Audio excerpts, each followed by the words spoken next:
네, 세계 회담이 될 북미 정상회담이 이제 초읽기에 들어갔습니다. 김정은 북한 국무위원장과 트럼프 미국 대통령이 어제 싱가포르에 입성한 가운데 오늘 과연 어떤 일정을 소화할지 주목되는데요. 네, 관련 내용 전문가 모시고 이야기 나눠봅니다.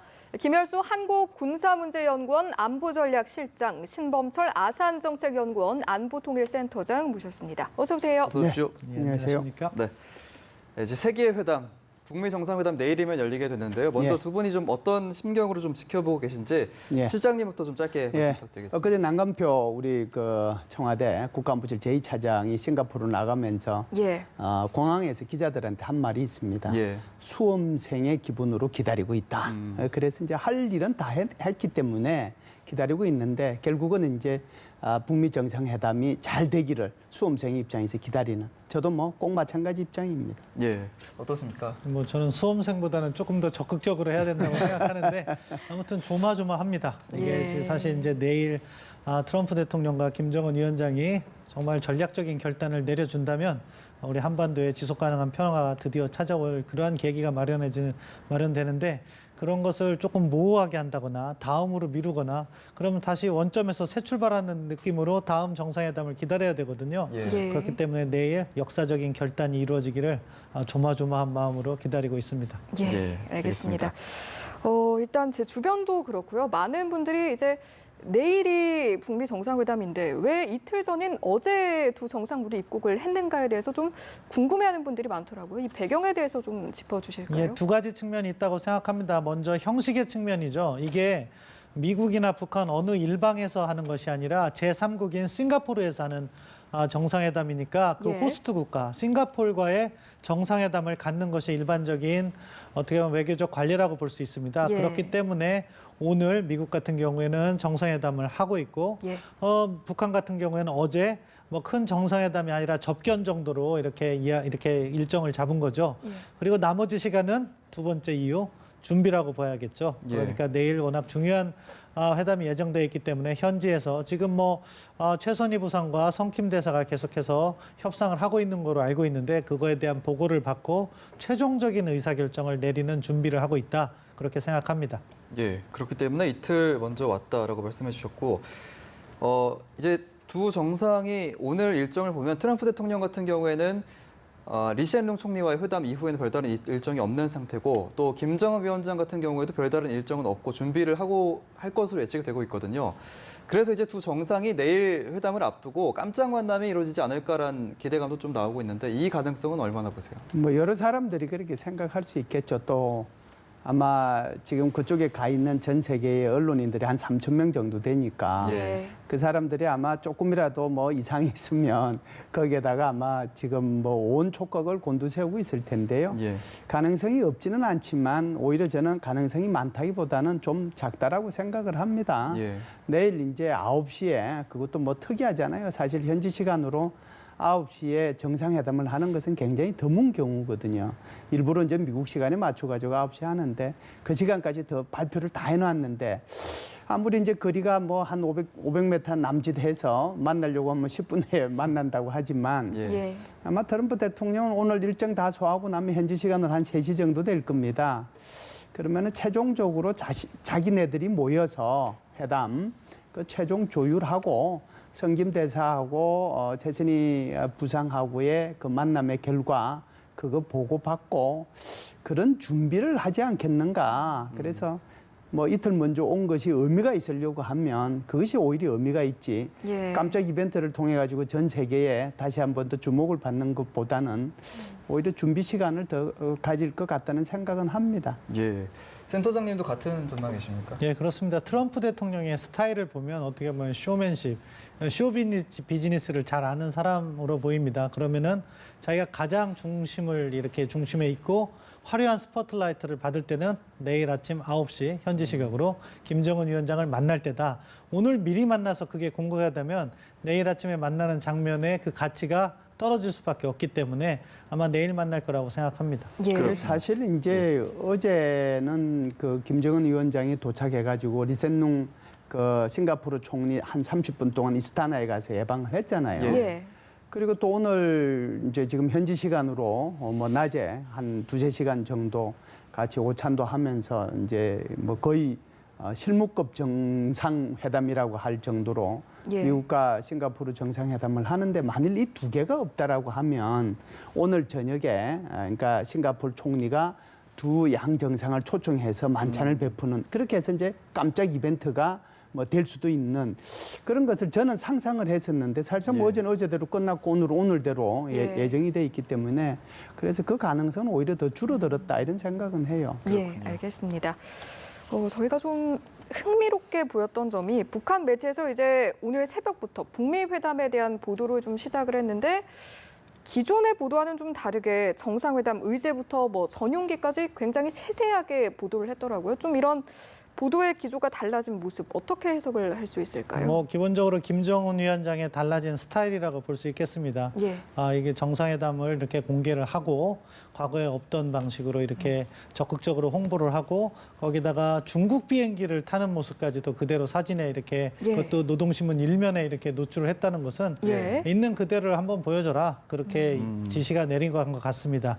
그런 측면에서는 김정은 위원장의 변화된 모습이라고 볼 수 있고요. 예. 다른 한편으로는 지금 이러한 정세의 변화, 그 조선중앙통신에서 내온 얘기 중에 이렇게 변화된 시대라는 얘기를 했습니다. 그러니까 자기들이 핵을 보유한 상황에서 이렇게 스스로 이러한 상황을 주도적으로 변화하고 있는 그러한 김정은 위원장의 모습을 알리기 위해서 대대적으로 예. 홍보를 하고 있다고 볼 수 있겠습니다. 그리고 왜 과거 중국 갔을 때는 이야기 안 하다가 압록강을 건너온 다음에 항상 이렇게 이렇게 보도를 했는데 이번에는 이렇게 싱가포르에 있는 상황에서 이렇게 보도가 예. 되었는가?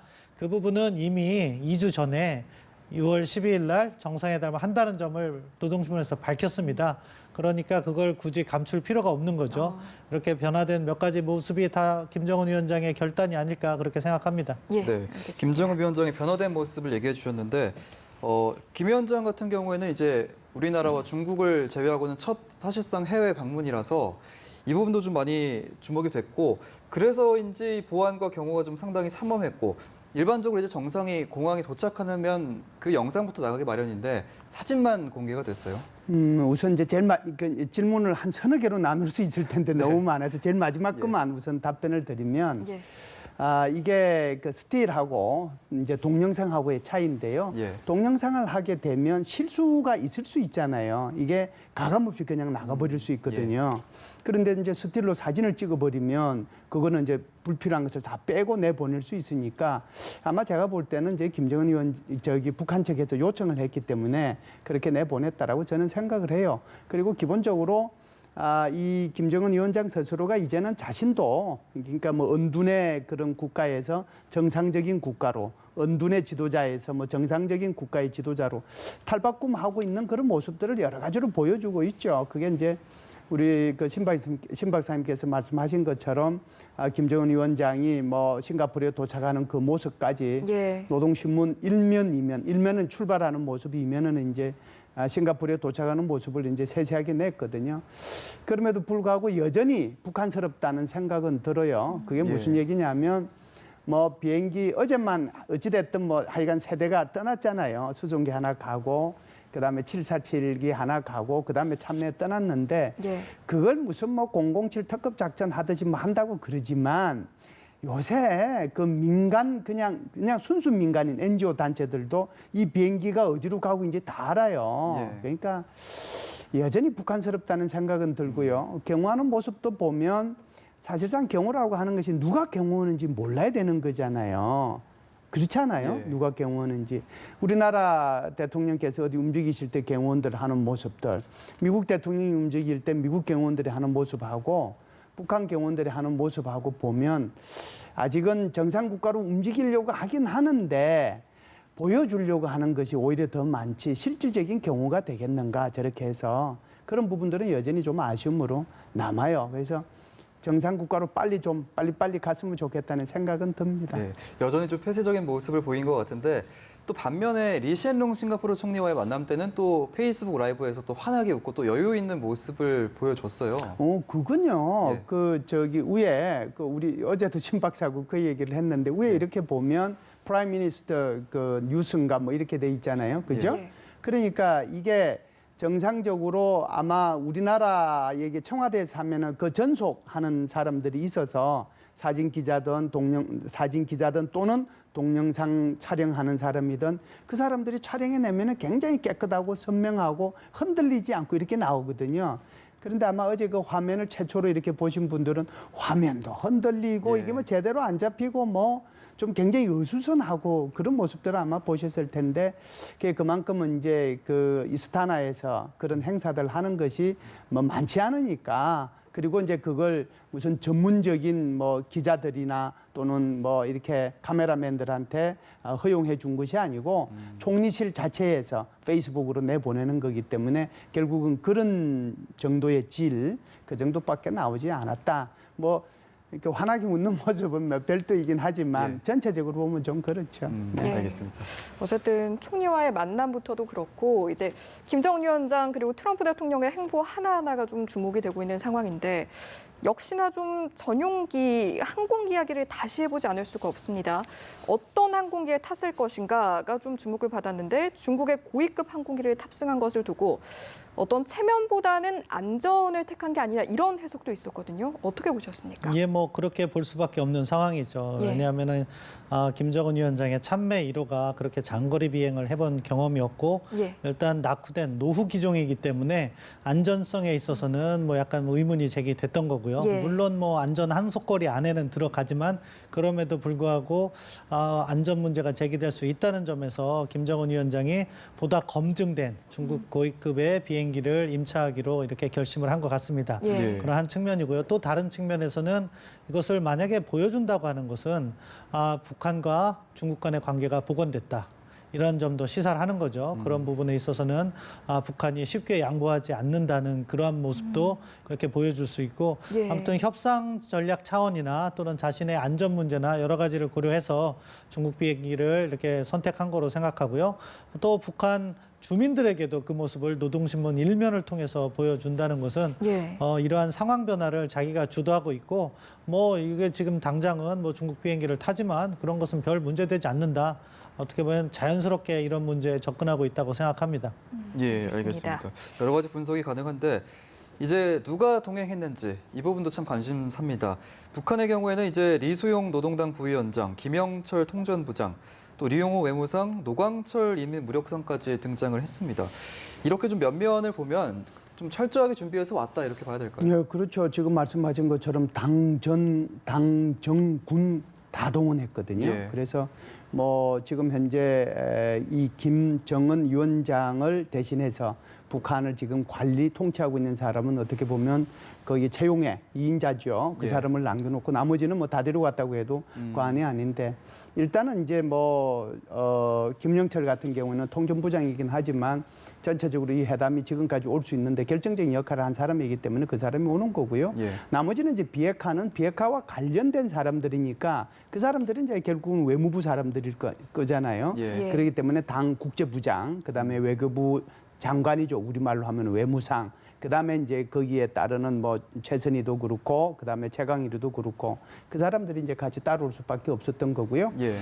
김여정이 같은 경우에는 이제 그 뭐 계속 비서실장 비슷한 역할을 수행해 왔으니까 김여정이가 따라왔고 좀 특이하다라고 하면 지금 말씀하신 것처럼 인민무력상이 왔거든요. 예. 그런데 예. 인민무력상의 의미보다는 이 사람이 그 전에 했던 경력이 오히려 더 중요하다고 보는데요. 예. 그전에는 제2경제위원회 위원장을 했거든요. 이제 제2경제위원회가 하는 것이 북한의 모든 군수품에 뭐라고 할까요? 생산, 그다음에 배정, 배치, 구입, 판매 이런 것까지 다 담당하거든요. 예. 그 속에 지금 여기 이제 핵과 미사일과 관련된 것까지도 이 사람 소관이에요. 예. 물론 이제 당의 직속으로 이게 있는 것이 제2경제위원회라고 볼 수 있는데 여태껏 그걸 하다가 이번에 인민무력상으로 자리를 옮겼거든요. 예. 그렇기 때문에 인민무력상으로보다는 오히려 그 사람이 그 전에 했던 그 경력 때문에 예. 그래서 이제 핵 문제, 미사일 문제를 흔히 알고 있으니까 그래서 이 사람을 대동하지 않았는가 그런 생각을 합니다. 네, 그래서 이제 노광철 인민무력상까지 이제 대동을 한 것 같은데 또 하나 주목되는 점은 현송월 삼지연 관현악단 단장도 합류를 했어요. 좀 어떻게 이유를 분석해 봐야 될까요? 예, 사실은 미국은 어떻게 보면 소규모로 구성된 거에 비해서 북한은 메모드급으로 이렇게 구성이 됐습니다. 예. 뭐 굳이 의미를 담자고 하면 사실 그 부분은 지금 우선순위는 아니라고 생각하지만 북한과 미국이 관계를 정상화하는 과정은 여러 가지로 나눠서 볼 수 있겠습니다. 예. 가장 마지막 순간에 외교관계 수립이 있겠죠. 그런데 이 외교관계 수립으로 가는 과정에서 연락사무소를 이렇게 설치할 수 있고 그런 또 과정 속에서 미국과 북한 간에 어떻게 하면 설린 우호 관계를 수립하는 그런 실질적인 문제가 또 남아있을 겁니다. 예. 그러니까 문화교류라든가 음악교류 이런 것을 미국과 북한 간에 약속할 수가 있다. 그렇다면은 현송월 단장이 간 이유는 의미가 있게 되는 거죠. 예. 그럼에도 불구하고 미국 측은 사실 그 정도의 많은 인력이 오지 않았기 때문에 확대 정상회담을 한다고 해도 현송월 단장이 들어갈 자리는 없겠지만 아무튼 김정은 위원장 입장에서는 그러한 조언을 해줄 수 있는 인력을 모두 다 수행하게 함으로써 자신이 현장에서 결정을 내릴 때 잘못된 결정을 내리지 않는 그런 실수를 범하지 않는 그런 조심스러운 접근을 한다 이렇게 평가할 수는 있겠습니다. 예, 알겠습니다. 연장선상에서 김여정 부부장 역시 좀 비서실장 역할을 그동안 해왔기 때문에 동행을 한 것이다 이런 이야기도 있지만 또 한편에서는 백두혈통이 평양을 비웠음에도 불구하고 또 이제 어떤 북한의 체제 안정성이 확고하다를 좀 대내외에 과시하기 위한 것이다. 이런 해석도 있더라고요. 뭐 두 가지 측면으로 다 해석은 가능하다고 생각합니다. 저는 기본적으로 비서실장의 역할을 하고 있기 때문에 김정은 위원장을 수행하고 있다 그렇게 생각을 하는데요. 예. 말씀하신 것처럼 백두혈통 둘, 뭐 김정철이 있긴 하지만 권력에서 물러나 있고 예. 지금 현재 북한의 권력에 남아있는 김정은 위원장과 김여정 부위원장이 동시에 평양을 비울 수 있다는 것은 그만큼 자신들의 체제가 튼튼하다는 것을 대내외에 과시하는 측면도 있다 그렇게 생각합니다. 하지만 기본적으로는 저는 비서실장의 역할을 하고 있기 때문에 어디를 김정은 위원장이 가든 김여정 부부장이 수행하고 있다 그렇게 보고 있습니다. 예. 예. 김정은 위원장이 참 여러모로 준비를 철저하게 한 것 같은데 이제 북미 정상회담이 진행되는 걸 보면 단독 회담이 먼저 양 정상 간에 이루어지고 이후에 이제 핵심 참모 2명씩을 대동하고 확대 회의로 진행이 될 예정인데요. 이제 확대 회의 때 마이크 폼페이오 국무장관 그리고 존 볼턴 백악관 국가안보실장이 이제 참석을 할 것 같은데 여기서 이제 어떤 얘기가 오갈지 상당히 관심이 많이 갑니다. 그 이제 확대 정상회담이 이제 정상을 포함해서 3명씩 할지 5명씩 할지 이거는 뭐 모르겠어요. 일단 예. 뭐 예. 5명씩 해도 될 수 있는 사람들은 다 데리고 갔어요. 그래서 보면 그냥 정상 한 사람 데리고 있을 수도 있고 뭐 2사람 데리고 있을 수도 있는데 정상회담 속에 그 단독 회담 할 때 거의 다 나온다라고 봐요. 예. 지금 이제 최선희 부상하고 성킴 대사하고 지금 다시 만나가지고 최종적으로 조율한다라고 하는 거잖아요. 예. 그 조율의 핵심 내용이 아마 합의문. 그러니까 그게 이제 공동 성명이 될지 공동 선언이 될지 기자회견이 될지 모르겠지만 어찌됐든 그 내용을 지금 조율하고 있는 거거든요. 그래서 그 조율하고 있는 부분 중에서 아주 극소수 뭐 한 7, 80%는 되고 한 20, 30%만 남겨놔서 양 정상이 결심할 수 있도록 그 블랭크, 그러니까 공란을 좀 남겨놓을 거예요. 그게 양 정상회담에서 이제 끝난다라고 봐야 되겠죠. 그리고 나서 이제 점심을 각자로 먹든 같이 먹든 그리고 나서 이제 확대 정상을 하게 될 텐데 확대 정상회담 할 때 지금 말씀하신 것처럼 양쪽에서 한 2사람씩 데리고 들어오면 그다음에 이제 차후 일정은 어떻게 했으면 좋겠는가, 그다음에 뭐 북미 수교는 어떻게 했으면 좋겠는가, 그러니까 의제가 조금씩 더 확대돼서 나가는 다음 만남은 어디서 했으면 좋겠는가, 예. 그런 식으로 뭐 얘기가 좀 되지 않겠는가. 그런데 오전에 이제 예를 들어서 그 양 정상회담을 단독 정상회담 할 때 사실상 그 공란을 다 채우지 못하면 그 부분을 이제 양쪽 참모들끼리 다 앉아가지고 같이 이제 다시 뭐 설전을 벌이면서 마지막 마무리를 하겠지요. 예, 그렇군요. 이제 이 중에서도 또 눈길을 끄는 게 볼턴 보좌관인데 사실 그동안 뭐 리비아식 모델 언급해서 북한이 상당히 비난을 해오고 그랬는데 그럼에도 불구하고 트럼프 대통령이 볼턴 보좌관을 배석시킬 수밖에 없는 이유가 있을 것 같아요. 볼턴 보좌관이 배석한다는 그런 전제는 아직은 동의하기가 좀 어렵고요. 왜냐하면은 김정은 위원장 스타일이 여럿을 배석하는 것이 아니라 한 명 정도만 배석시킨다면은 폼페이오 국무장관이 배석할 거로 봅니다. 예. 그리고 확대를 한다면은 그때는 이제 존 볼턴의 자리가 있겠죠. 그렇군요. 그리고 존 볼턴을 데려간 이유는 뭐 기본적으로 죄송합니다. 트럼프 대통령의 협상 전략이 누구를 한 명에다가 힘을 실어주는 것이 아니라 존 볼턴은 필요할 때 강경 발언을 할 수 있게 그것을 하게 놔두고 폼페이오 국무장관은 어떻게 보면 유화적인 대화 제스처를 하면서 북한과 대화를 이어가게 하는 그러니까 강원 양면을 다 구사하고 있다 이렇게 평가를 하고 있습니다. 예. 그러니까 존 볼턴 보좌관의 그 리비아식 발언이라든가 여러 강경 발언은 다 어떻게 보면은 미국 행정부 내에서는 조율된 발언이라고 봐야겠죠. 그렇지 않으면 트럼프 대통령은 그것을 수용하지 않는 개인적인 성품을 지녔다 이렇게 생각하는데요. 존 볼턴 보좌관 어떻게 보면 지금 트럼프 행정부 내에서 북한 핵 문제를 가장 잘하는 인물입니다. 예. 왜냐하면 그 기원부터 특히 존 볼턴 보좌관 스스로가 군축 전문가였기 때문에 그 문제를 잘 아는 것도 있고 또 아까 리비아식 말씀하셨지만 그 리비아식 업무를 그 비핵화 업무를 직접 담당했고 예. 북한 핵 문제가 고조될 때 유엔 대사를 함으로써 그 과정을 너무나도 잘 알고 있기 때문에 트럼프 대통령이 궁금할 때 언제 곧 답을 줄 수 있는 인물이다 그렇게 생각합니다. 물론 강경이기 때문에 트럼프 대통령 스스로는 그 조언에 대해서 취사 선택을 할 겁니다. 하지만 문제 자체를 워낙 잘 알고 있기 때문에 그 유용성이 높다고 보고요. 반면에 폼페이오 국무장관은 어떻게 보면 트럼프 대통령의 정치적 입장을 가장 잘 아는 인물, 그리고 북한과의 대화를 진행하는 인물인데 북한 핵 문제에 대해서는 그렇게 조회가 깊기는 어렵습니다. 왜냐하면 CIA 국장을 1년을 했지만 그 전에 10년은 정치인이었습니다. 예. 그리고 외교위원회나 이쪽에서 활동한 것이 아니기 때문에 예. 어떻게 보면 이 핵 문제에 대해서는 어떻게 보면 자기 부하들이 조언해서 얻은 지식 그 정도 수준이거든요. 예. 그래서 현장에서 존 볼턴의 필요성은 상당히 높다. 유용한 측면이 있기 때문에 존 볼턴 국가안보보장관을 수행시킨 것 같습니다. 예, 그렇군요. 북한 측은 이제 카운터파트를 어떻게 나눠서 배석을 하게 될까요, 그러면? 아무래도 이제 폼페이오 국무부 장관의 카운터파트는 여태껏 이제 그 폼페이오 국무부 장관하고 카운터파트 역할을 했던 김영철 통전부장이 될 거고요. 폼페이오가 들어서게 되면 아무래도 이제 지금 뭐 서열상으로는 당 국제부장하는 이수용이가 더 높지만 제가 볼 때는 외무부 장관은 이용호 이 사람이 아마 카운터 파트너로서 역할을 할 겁니다. 왜 그러냐면 예. 이용호라는 외무부 장관이요. 그러니까 외무상이죠. 이 사람이 사실상 김계관과 함께 사실상 북한 핵 문제 전체를 아주 관통하고 있는 사람 중에 한 사람이거든요. 예. 그래서 과거에 미국에서 핵 군축 프로그램 그것을 가동하기 위해서 1년에 한 6개월 정도짜리 프로그램을 운용을 하고 그래서 전 세계에 있는 사람들한테 이 프로그램을 오픈시켰습니다. 그래서 6개월 동안 미국에서 모든 돈을 다 대주고 여기에 들어와서 교육받고 싶은 사람이 있으면 와서 교육받으라라고 한 것이 바로 이제 그 프로그램이라고 볼 수 있는데요. 예.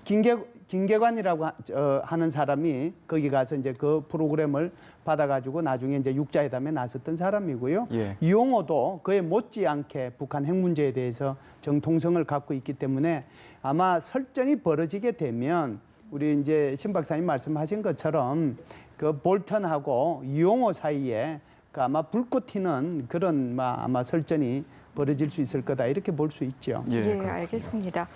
그런가 하면 로이터 통신에 따르면 김정은 위원장이 내일 오후 2시에 회담 직후에 싱가포르를 떠날 것이다. 이런 보도가 나왔는데 이 부분은 저희가 좀 어떻게 압박이라고 해석을 해야 될지 어떻게 봐야 될까요? 뭐 일단 사실관계가 다를 거라고 저는 생각을 합니다. 예. 압박 차원에서 그러니까 미국 트럼프 대통령이 이게 한 번의 기회다 이렇게 이야기를 하고 예. 김정은 위원장을 압박하니까 우리도 떠날 수 있다 그런 것을 대응해서? 슬며시 로이터 통신에게 전달했을 가능성이 있다고 생각합니다. 예. 왜 그러냐? 사실관계가 다를 가능성이 높은 것은 김정은 위원장은 들어올 때도 자신의 안전을 위해서 어떻게 보면은 위장 전술을 전개했는데 예. 나갈 때도 유효할 거라고 생각합니다. 그런데 그것을 2시라고 못 박아서 벌써부터 공개한다? 있을 수 없는 일이라고 생각합니다. 예. 따라서 그 가능성은 높지 않다고 생각하고요. 협상을 유지함에 있어서 우리가 전혀 밀리지 않는다 하는 차원에서 공개했을 가능성이 높다고 생각합니다. 전략상의 예. 그렇지만 또 만약에 북한 입장에서 지금 트럼프 대통령과의 협상이 만족스러울 수준으로 진행되지 않는다면 예. 오전에 간단한 원론적인 합의만을 내고 오후에 떠날 가능성은 여전히 존재한다. 그렇지만 그 과정에서도 어느 비행기에 김정은 위원장이 탔는지는 약간 어떻게 보면은 전략적 모호성을 유지한 상태로 이렇게 떠날 가능성이 높다. 그렇게 생각합니다. 예, 알겠습니다. 말씀해 주신 것처럼 이제 트럼프 대통령이 단 한 번의 기회가 될 것이다라는 언급을 해서 이 부분이 압박이 아니냐라는 관측도 있었는데 사실 뭐 여러 차례 북미 회담이 이어질 것이다라는 발언을 했었던 트럼프 입장에서 이런 발언을 했다는 건 좀 태도가 좀 달라졌다고 봐야 될까 아니면 이것도 역시 전략상의 어떤 그런 거라고 봐야 될까요? 우선 전략상의 그런 거다라고 이제 우선 말씀을 드리고요. 예. 트럼프 대통령이 말 한마디 한마디를 가지고 우리가 해석을 하려면 오늘은 이렇게 해석을 했다가 내일은 저렇게 해석할 수밖에 없는 그런 상황이에요. 그러니까 뭐 원타임 뭐 샷이다라고 이렇게 해버리면 한 번에 끝난다. 올인원 이거 뭐 일괄타결해서 끝난다. 그렇게 얘기했다가 자리 박차고 일어날 거다라고 얘기했는데 또 한편으로 보면 굉장히 신중한 태도로 됐고 뭐 회담이 잘 될 것 같고 그리고 사실상 이번 회담이라고 하는 것이 전체 프로세스의 시작에 불과하고 그래서 회담은 두세 번 더 될 거다. 예. 그럼 우리는 어디를 보고 이걸 해석을 해야 될까요? 그래서 제가 볼 때는 트럼프 대통령이 역시 거래의 달인처럼 협상의 달인처럼 협상을 하기 위한 그런 김정은 위원장 또는 북한에 대한 얼르고 달래는 그런 협상 전략의 일환이다. 이렇게 보시는 것이 아마 맞을 것 같습니다. 그래야 헷갈리지가 않아요. 예, 예. 알겠습니다.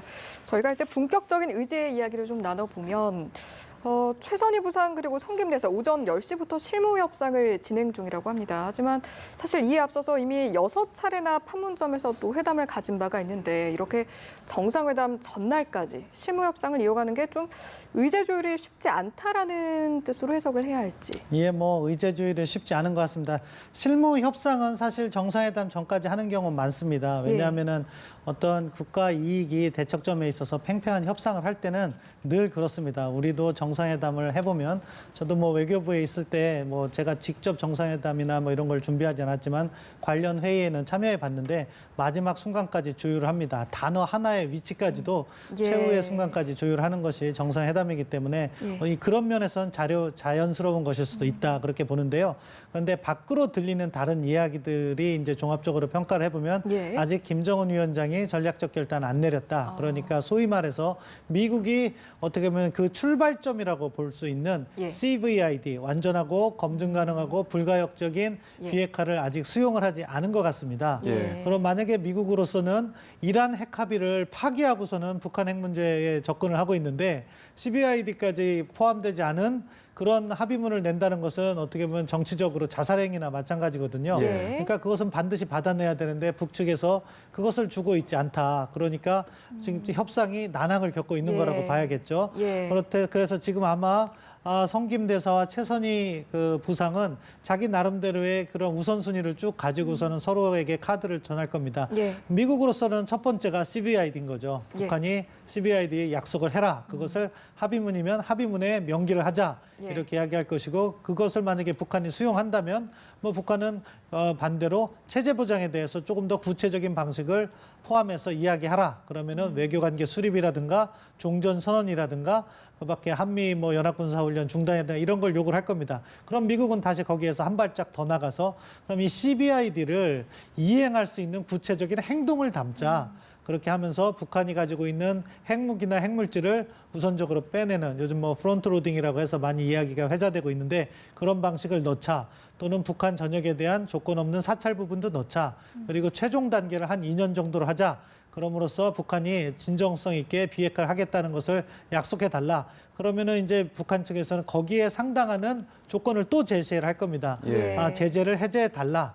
그리고 우리가 핵 개발의 비용, 직접 비용은 얼마인데 그것을 보상해 달라. 또는 이것을 우리가 하면서 간접 비용은 얼마인데 이것은 뭐 국제사회 협력을 통해서 우리가 어떻게 해서 경제를 개발할 수 있는 기반을 만들어 달라. 이런 식으로 이제 주고받는 협상이 돼야 되는데 지금 현재 우려되는 것은 첫 번째 질문, 그 CVID에서 막혀 있다는 점입니다. 아마 북한의 협상 전술이 이런 것 같아요. 그런 부분에서 합의를 해주지 않고 있다가 누구의 입? 김정은 위원장의 입으로서 CBID 약속합니다.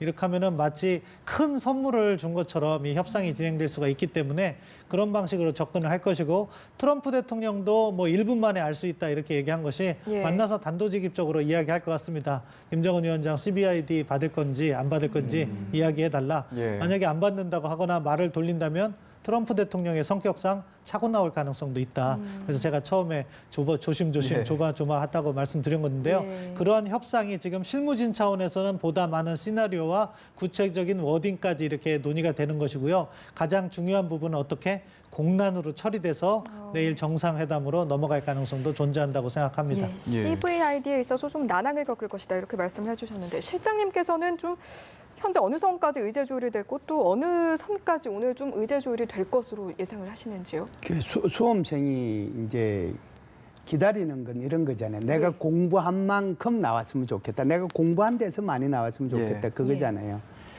그 이제 수험생의 마음으로 기다리는 것은 저는 볼 때는 시나리오가 한 3개 정도 있다고 봐요.